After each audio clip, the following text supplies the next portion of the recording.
Okay, so I'm going to teach you about the dollar index and why it's so important for Forex. And essentially, you got to think, right? So let's say GBP USD. What you're really doing is you're trading two currencies, if that makes sense. You're trading the pound against the dollar. And when you trade GBP USD, you always think of like, oh, is GBP bullish or bearish? What you need to also do is realize that actually, because it's two currencies that you're trading against each other, if the dollar is going to go down, that means that the pound will go up, even if like the pound itself is like consolidating, if that makes sense. So they're inversely related, and all the major currencies like euro, Aussie dollar, all those are inversely related with the dollar. And so what you'll find is if the dollar is bearish, then the pound is more likely to be bullish. So what you will find is that if the dollar is bearish, then we're likely to be bullish on pound. So why is that useful? So let's say you're struggling to predict the bias on any foreign currency. If you can predict the bias on dollar, then you've essentially predicted it for like pound and euro. So that's quite helpful. So if you look at the dollar index here, you can see clearly we're in a downtrend. And let's go to the most recent price action. We've just taken out this low, just here, and it's quite obvious, right, that we're going to take this low. You see all the liquidity here. And if we just study the price action, because we're on the weekly chart here, see how we've had this displacement lower. We've gone up, we've touched the order block, we've touched it again here, this order block there, and then we've had a displacement lower. So it's quite obvious, right, that we're going to go down on dollar. So what does that mean, right? So without looking at pound and euro, it means that it's likely to go up. So let's see if we can see that in price action. Right, you see how pound's going up, it's making higher lows, higher lows. It's going up and up and up. We've just taken out this liquidity here. To be honest, I like this liquidity here. Let me just mark this out. See how oh well, look how close we are to it. So that's our likely next objective. We also have see this volume imbalance there, the gap between those two candles.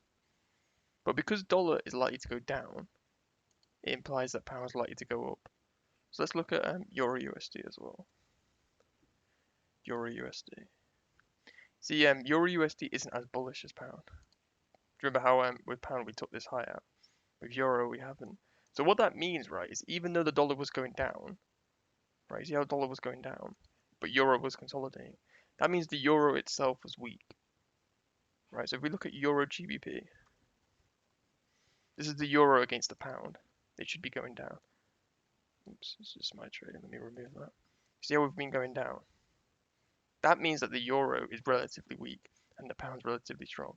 Now, why is that important? So let's say if you're like, if you want to trade a GBP USD or Euro USD and you're bullish, you want to be trading the pound because it's got the most strength to it. So the dollar is really helpful for determining bias. Like, if you're not using the dollar, you're almost trading blind. You know what I mean? Like, you want to use the dollar. And one thing that you don't see talked about a lot is US 30Y. This is essentially the US government's debt and the bond yields. And what this means is that if the interest rate on the US government bonds is going down, that means the dollar is less valuable. Now, why is it less valuable? It's because investors who buy the dollar, they want a yield, and the yield they get is via the bonds. And if that's going down, that's going to put pressure on the dollar to go down. So in fact, you can see with bonds, you know how we start to go down, that's going to drag the dollar down with it. So all analysis should really start on US 30Y, because that's like the government bond yields. But the thing is, there is a bit of a time lag between the two. But it's quite obvious here, look, clearly we're going to go for these lows. Dollar, clearly we're going to go for these lows. And then pound, we're going to go for these highs. So how can this be helpful for your trading? So when you're doing your daily or weekly analysis, you want to look at the dollar, because the dollar will tell you everything you want to do. So run the weekly chart now. Let's do our top-down analysis. So I'll go down to the daily. You see we're just making lower lows, lower lows, lower lows. Let's see this dealing range here. It's going to be Fibonacci. See, we're very bearish because we didn't even manage to hit the 50% level, which would be a premium. And with non-farm payroll, we've almost left relative equal lows here. Right, let's just get down to the 4 hour to make it a bit more clearer. See that? It's very clear that we're probably going to take these lows here. And then if we go on to pound and do the same analysis, let's go down to the daily. See, look at this massive displacement upwards that we've had. And look how close we are to this key liquidity pool. And we're actually close to that big figure level, 1.33 because a lot of funds will have their orders there. You see all these like 1.3, 1.29, 1.28. A lot of large funds will have their orders there. So if you're a day trader, you want to be looking at longs in pound. Now I'll tell you, you don't really want to be looking at it in euro because relative to pound, euro is quite weak. Although we're starting to see a bit more bullish momentum with euro, which is quite good. And the key thing with dollar analysis is essentially if the dollar goes down, all other markets are likely to go up. So gold, commodities, indices, everything's likely to go up. So look at gold. Look how we're at all-time highs. Because the dollar's going down, it implies that gold's likely to go up. And you can see the same thing with indices. Because the dollar's going down on the weekly chart, it's going to put pressure on indices to move up. And that's essentially how dollar analysis works. If the dollar's going to go down, then it puts pressure on everything else to go up. So indices, Forex, and commodities.